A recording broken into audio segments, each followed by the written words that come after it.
Focus is brought to you in part by Nonprofit Connect. Nonprofit Connect provides superior leadership tools and resources so nonprofit leaders and board members can make valuable decisions to move their organization forward to a sustainable and vibrant future. More information on services online at nonprofitconnect.org.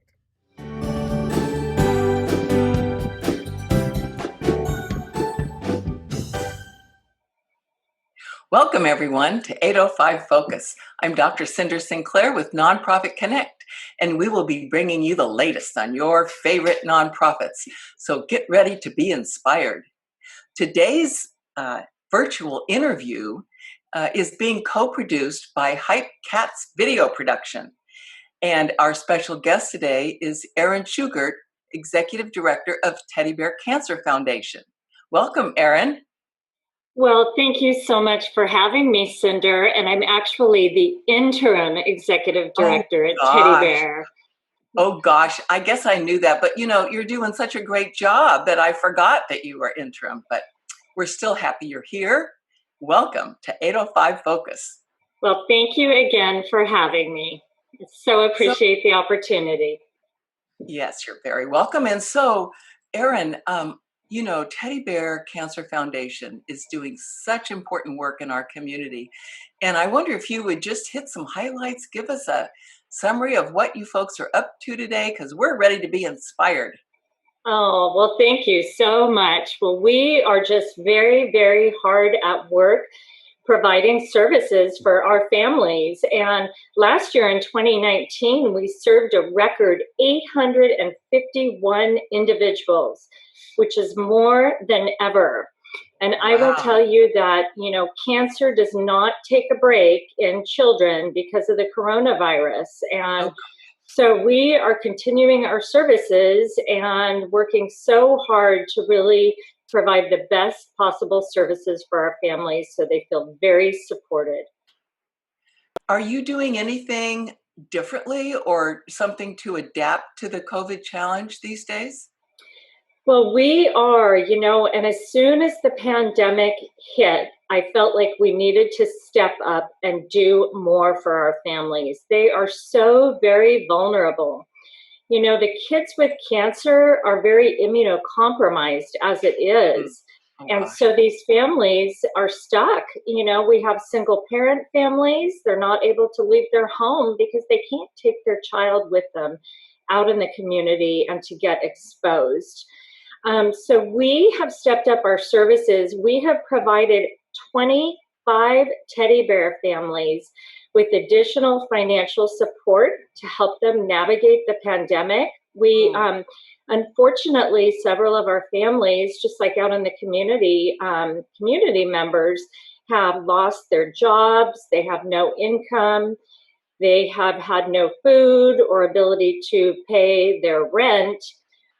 So we stepped up with the financial support. We also provided thousands and thousands of dollars worth of gift cards, Amazon gift cards, and grocery gift cards to help them get through this time. So we've really been focusing on what more we can do to help these extremely vulnerable families. Wow, Erin, that's amazing. And with all of this extra expense, I would imagine that's really taxing financially for the organization. Well, it absolutely is, and when the pandemic first hit, we were so fortunate that donors stepped up and they actually paid for all of the gift cards. However, the extra financial support that we have provided has not been completely covered by donors. So we are concerned about our revenue this year, especially with everything that's going on in the community. We're very concerned. So we need to get the word out to donors. And of course, you have a website. Of course, you're a 501c3. And I'll bet you have a donate now button on your website. We do. People can go to the website and not only read about your services, but they can also donate financially. Absolutely. Absolutely. And we are so grateful. Every little bit helps. So no donation is too small. And really, I like to tell people a great way to give is just to make a monthly donation. So they Oh, can, yeah. we can get it all set up where they just donate, 25 a month or 50 a month or whatever is affordable to them. And that way their donation has an impact over time. It's a really easy way to give, especially for people who, may be a little bit strapped financially themselves. Yeah, that is great. Now, so Erin, I bet you have stories and stories and stories. And we would love to hear one of those stories about the family that you serve. Yeah, well, there's a little 5-year-old, adorable little girl, and we were so happy we were able to give her right before the pandemic hit a dollhouse. We have a supporter who makes these adorable dollhouses. So she came into the office and we gave her a dollhouse and however, then, the pandemic hit and the family was really, really struggling financially and having a hard time even keeping food on their table. Oh, golly. So we were so happy that we were able to provide extra financial support for this family because I just can't even imagine not being able to feed my family. And I'm so happy we were able to help this family. So, would you give us sort of a little summary of the services that you typically provide to families and how they benefit? Absolutely. So we have 3 core programs. We have our financial assistance program. And at the time of an initial cancer diagnosis, families are eligible for up to $5,000 in financial support. And this is for low to moderate income families throughout the community. We serve the Tri-Counties. So we serve San Luis, Santa Barbara, and Ventura counties. Oh, We are able to provide additional financial support of $2,500 in those very unfortunate situations where a child relapses from their cancer. mm, And then in the most tragic of situations, we're able to provide $2,500 to help pay for funeral expenses. man. And so sadly, we have had to do this several times already this year in 2020. Mm, ah, So our financial support program and our second program is our emotional support program. mm, And we have licensed therapists who work with our families to provide emotional support. And they do that in a group setting so that, families can learn and share from each other and know that they're not alone in their struggle. We have been able to adapt these support groups to online modalities, because people great. can't, be going out and meeting with others now.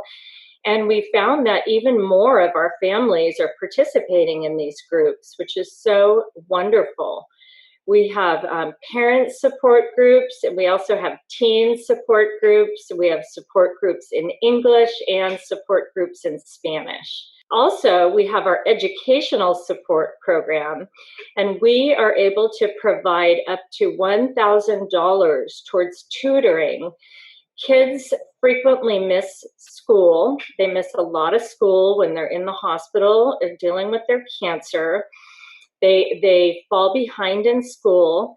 Sometimes the chemotherapy that they receive causes them some cognitive impairment, and the tutoring is really helpful to be able to get them back on track.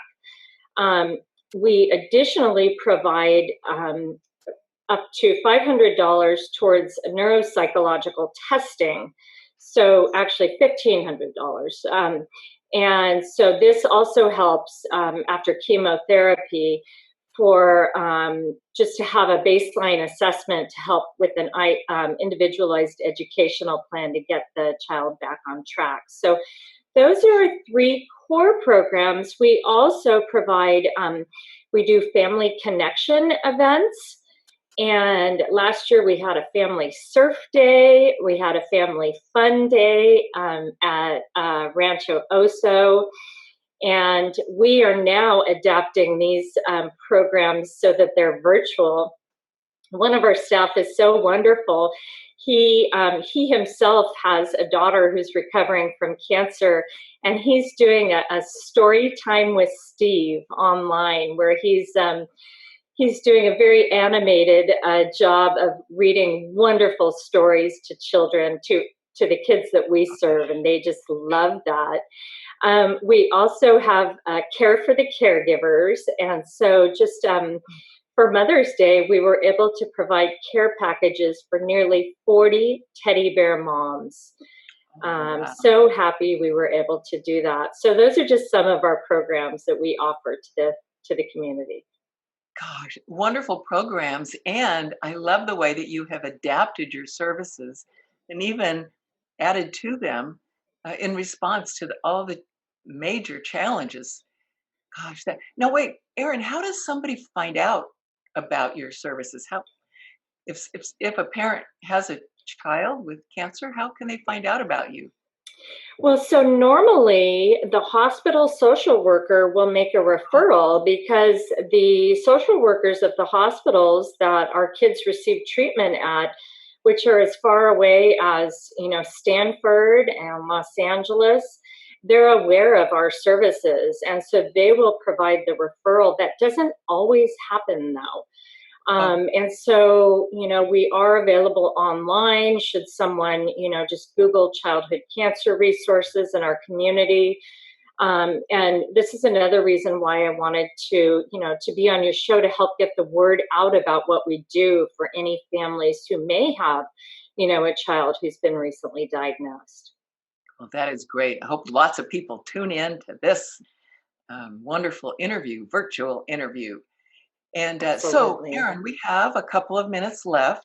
Is there anything else you'd like to share with the audience? Maybe about your gold ribbon luncheon? It seems like I've been to that before. Yes, well, our Gold Ribbon Luncheon is typically held in September, and it's called Gold Ribbon because September is National Pediatric Cancer Awareness Month. And Oh, so we hold a campaign, Gold Ribbon Campaign, which is an educational and fundraising endeavor aimed at increasing awareness and raising funds so that we can continue to help families. Our luncheon is typically held at Four Seasons. It's a beautiful outdoor event. And, of course, for the health and safety of our supporters, we did cancel that event.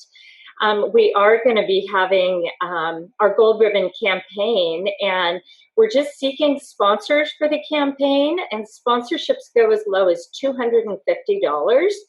We have wow. wonderful sponsorship benefits to offer those folks, and it's a great way for them to get their name out in the community and to get their name or their business's name assigned with such an imperative cause, helping local kids and families dealing with childhood cancer.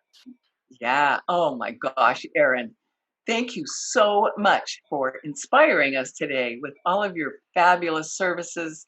And we appreciate you so much. Thank you for all you're doing for our community. And thank you for being on 805 Focus today.